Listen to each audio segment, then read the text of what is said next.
The next thing you're going to see is a picture of a propane tank that could have blown up last night.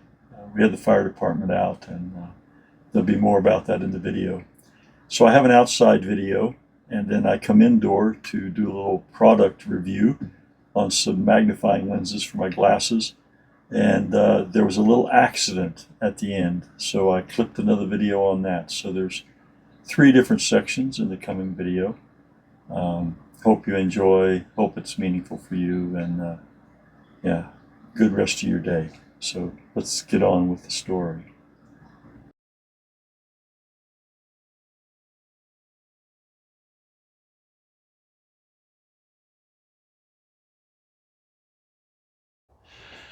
Hey, hello. Just out here in the cold, 20 degrees. See in the background, we still got a little bit of snow here. Just letting you know that, yeah, a house could have exploded last night. It didn't. We had a gas leak on our propane tank. Had to call the fire department. But before that, Patrick, my adopted grandson there, he poured hot water on the valve. It was leaking from the intake valve, and probably a stuck O-ring, something shrunk, I don't know. But he poured hot water on it, knocked around on it, and the hissing stopped. Finally, it stopped bubbling, and so yeah, we didn't die in a propane explosion. It's a 500-gallon tank. It's probably got 100 gallon of propane in it, and we're about 15 feet or less from the back of the house, really outside my bedroom window. So glad that didn't explode. I feel it's God's providence, God's care, God's blessing. He came home. Not God, Patrick came home, and could smell it from the opening of the driveway here. And he just shut his engine off and rolled in.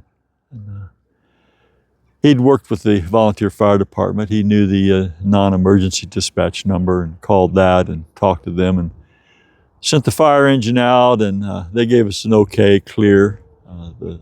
A lot of the gas had dissipated. A tech from the gas company came today. He was supposed to check it out, and he came.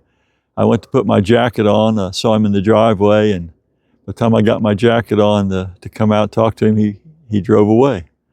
So we're assuming that it's not leaking anymore. But I wanted a little more news than that, so I called, and I'm waiting for a call back from the gas company to see what his report was. But that was our little adventure yesterday. I'm not going to be out here very much longer. My hand is really cold. Like I say, it's 20 degrees. Probably the cold caused the valve problem, surely, most likely. The last 2 nights, it's been 5 degrees here. So with the wind chill, and it's a little bit windy right now, pretty cold. I went to Danville to pick up a few things. I forgot that it was the holiday, and one of the stores was closed. I needed to mail something. But anyway, that's me. That's us here in Broughton Town, Kentucky. Got one of my cats out. He's an indoor-outdoor cat. He's romping and playing, chasing something here in the snow. So we're going to get back in. I don't know that you can hear that. The wind is really blowing a little now, and you can't see it. I think you can see behind me there. A little bit of movement in the pines, these twin pines that we have front yard.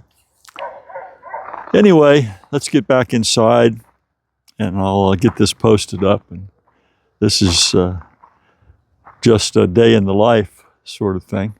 I'll be back with you on something else, perhaps a little bit later in the day. Thankful for God's blessing, God's care, God's protection, and hope you all stay safe out there as well. Well, I'm back in the house and thought I'd continue with this video. I had a package on the porch. Had some fresh pack rooibos, South African tea, which I enjoy. I was out of that. And came with some magnifying aids here. This is called a clip and flip. Let's see, get it right here. Yeah, it goes over your glasses. This is a 2.25 magnification. So let's open this up. I've also got from the same company, Carson. This is a 3-time magnification. This clips on the visor of your hat. So I don't do much product openings or anything like that. Certainly quality packaging. The 2 clips were $20 a piece, I think. So now I'm going to see if I can open these without doing myself any damage. I got my big knife here, and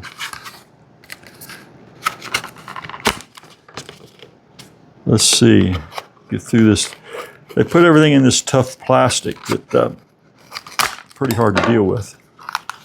Hopefully I didn't scratch that lens cutting us apart here. Yeah, I'm a little crude in the way I open these things. So yeah, these are kind of like the sunglasses that you would have that just clip onto your glasses. I don't know if any of you know, if you're new here, I've got low vision problems. I'm blind in my right eye, and my left eye is not all that great these days. I got this so that I could do some reading. Okay, let's get down to the fine print here, which I can't really read as it is. Yeah, that does the job. Yeah, that'll do it. Okay, I'm happy with that. Let's see now. We'll get into the other one here. And if you know a better way of getting into these vacuum pack wraps, let me know.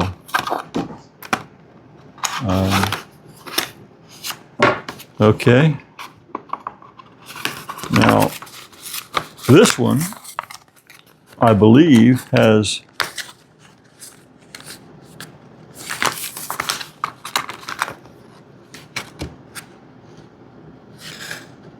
let's see, it says great for fly fishing, flip up hinge. Okay, so what you do, got my hat here, you put it on the hat, the brim, like so. Okay, yeah, there you are. Flip up, flip down.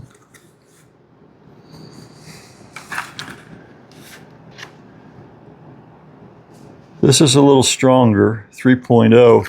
It certainly works. What I was hoping for was something more from a distance, okay? Especially with this. This will be okay. Let me get well, I got to get it all lined up here with my glasses, with my vision. The right one really doesn't matter. It's the left one that's going to do the work. Okay.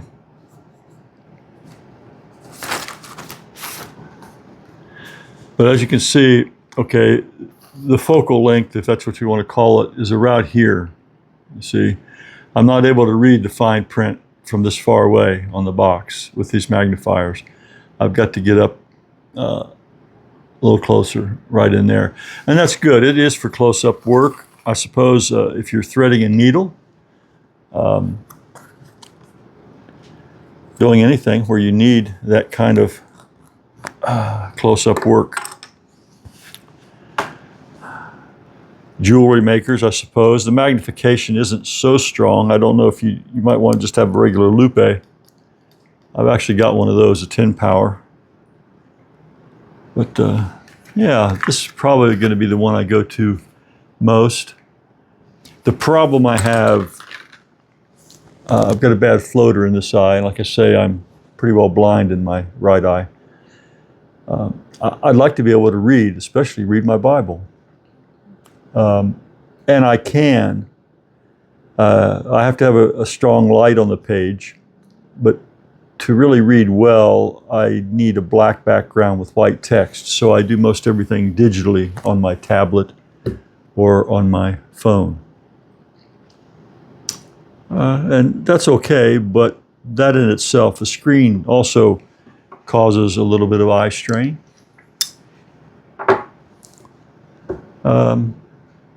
Those of you with low vision,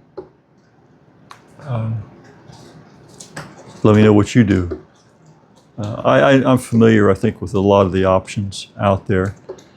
Surgery is not available for me. It would be an emergency, so we'd have to take the fluid out of this eye and get the floater out. And it's a cloudy, cobweb-like thing that comes across my vision quite a bit, and almost to the point where I can't or shouldn't drive these days.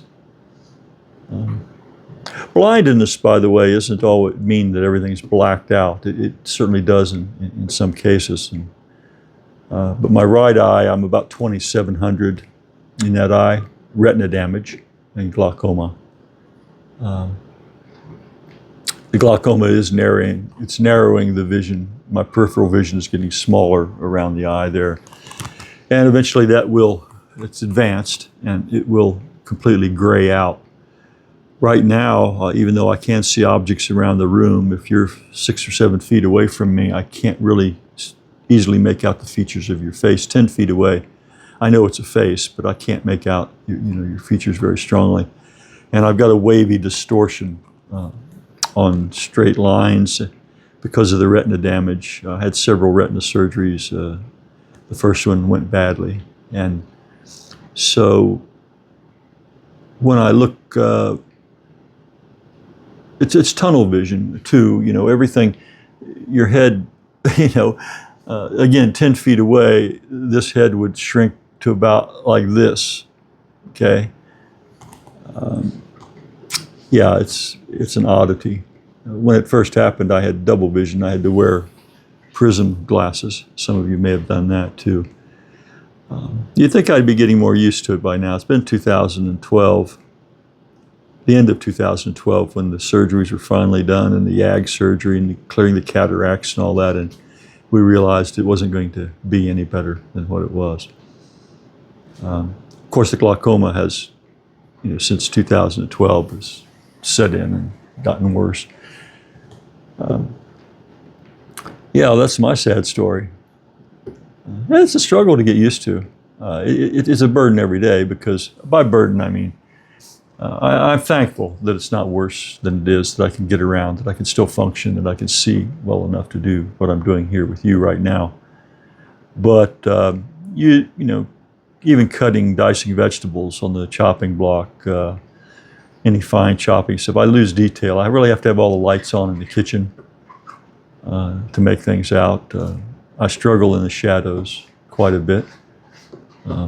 I don't drive at night, low light, although really right at night with the bright lights, sometimes it's better than it is at dusk time. When I'm driving, if the floater comes over my left eye, I'm not sure if it's, sometimes, if it's a mailbox or a person by the side of the road. The other day I was in the turning lane to make a left turn at a busy intersection, and I couldn't tell I couldn't see the arrow on the stoplight, if it had turned green or if it was red. And I kind of had to position my head around a little bit until the floater passed, and I was able to see, and the light turned green, and I was able to go. Those kind of distractions can be dangerous, and sometimes I don't drive. I don't drive maybe for several weeks, and then I have to make a trip to town. It's unavoidable, perhaps. We live, let's see, I'm about 16 miles from Stanford, Kentucky. Closest Walmart town. You're out in the country when you're 16 miles from a Walmart. And on into Danville is 25 to Walmart probably from here. where we are. They're putting up a new Dollar General just 2 miles down the road in Dog Walk. And that'll be nice. It's just, there's nothing there. It's just going to be by the side of the road. Well, there's a gas station there in Dog Walk, convenience type store. Those will be the only two options there. But 2 miles away, we can jump up there and get a few necessities, groceries if we need them. I don't know if they'll be carrying fresh produce. They do in the Dollar General at Crab Orchard, and in Broadhead, they've got a, what do they call them, DG Markets now, Dollar General Markets, and it's a full-blown grocery store. But it's about as far there as it is to Stanford, to Walmart, so got that option. I realized that I've still got these things on. Hey, now this is interesting. From this distance of the camera, which I'm guessing is about 15, 16 inches, my face is blurry, a little bit blurry in the looking at in the camera. Putting this on, that's maybe why I didn't notice. Yeah, that's better. That really makes a difference for me. Don't know how many, it could be that I just do the videos this way, but not necessarily need that. But now I can read the timer. We're at 11:58, going on almost 12 minutes. If I take this off, yeah, I can't read that, even with my good eye. I cannot, read the print on the camera timer from here. Oh, anyway, this is just a news day. I'm adding this on to the video of the propane tank. The cats are starting to explore. The kitten has just jumped up here on the table. So, yeah, you want to be on the camera? Come on. Meow, meow. Huh? You want to come over here? Come on. Come on. Come on. Come on. Yeah. Look at you. Doesn't she have the longest whiskers you've ever seen on a cat? Kitten? Look at her. Yeah. Tangy. I think we call you Tangy, don't we? Sometimes we don't call you anything, but yeah, she's a rescue. Her sister died. We tried to save her, but she didn't make it. But Tangy's doing pretty well, aren't you? You good little girl? Yeah, you are. Just a little bit of a long hair. Yeah. Beautiful little kitten. She sits in my mother's lap quite a bit, and a comfort for her. And I was teasing my mother the other day that she's going to wear a bald spot on her as she rubs her while she's sitting in her lap. She's rolled on her back now and rolling her tummy, rubbing her tummy. Yeah, you're a good kitty. She's livened up. She was quite thin. And she was outdoor. Her and her sister were feral outdoor. We've got a number of them out there still like that. She's pawing now at the tripod. So, yeah, I'll say goodbye. God bless, take care, and maybe I'll get something out more to you here later. Are you still there? Look what happened. I was taking some things to the trash. I dropped this lens. It broke. Dropped it on the floor, tile floor. It broke. Just after my little review here. There it is. So I'll super glue that. I believe I'll be able to do that, being the plastic that it is, but what a disappointment, eh?